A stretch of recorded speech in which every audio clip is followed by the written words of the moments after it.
Сәлеметсіздер ме, балалар? Сабақтың тақырыбы «Он қолымда 5 саусақ». Тема урока «На правой руке 5 пальцев». Тыңда, қайтала. Бірінші тапсырма. Первое задание. Слушай и повтори.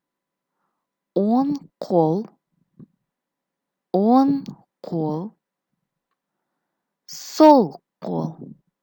сол қол. Он қол – это правая рука, сол қол – левая рука. Тағы бір рет қайталайық. Повторим еще один раз. Он қол, сол қол. Екінші тапсырма. Тыңда, қайтала. Второе задание. Слушай и повтори. Ребята, обратите внимание на рисунок. Что в руках у Алибека? Яблоко. Алма. А груша? Алмурт. Давайте же теперь повторим предложение. Он қолымда алма бар. Он қолымда алма бар. На правой руке есть яблоко. Сол қолымда алмурт бар. На левой руке есть груша. Сол қолымда алмурт бар. Үшінші тапсырма. Сұраққа жауап бер. Третье задание. Ответьте на вопрос. Он қолымда не бар?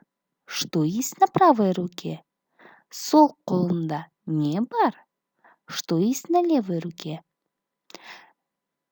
Смотрим на первую картинку. Он қолымда не бар?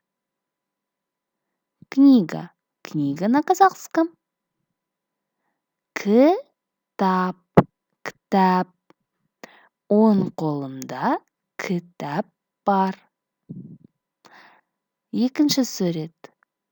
Вторая картинка. Он қолымда не бар? Алма, яблоко. Он қолымда алма бар.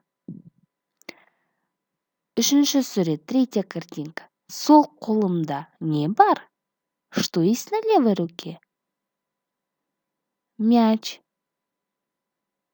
Доп. Сол қолымда доп бар. Сол қолымда не бар? Что есть на левой руке? Сол қолымда қуыршақ бар. Қуыршақ, кукла. Төртінші тапсырма. Тыңда, қайтала.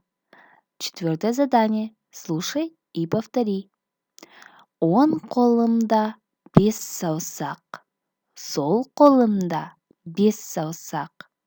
На правой руке 5 пальцев, на левой руке 5 пальцев. Осымен бүгінгі сабақ аяқталды. Рахмет, сау болыңыздар.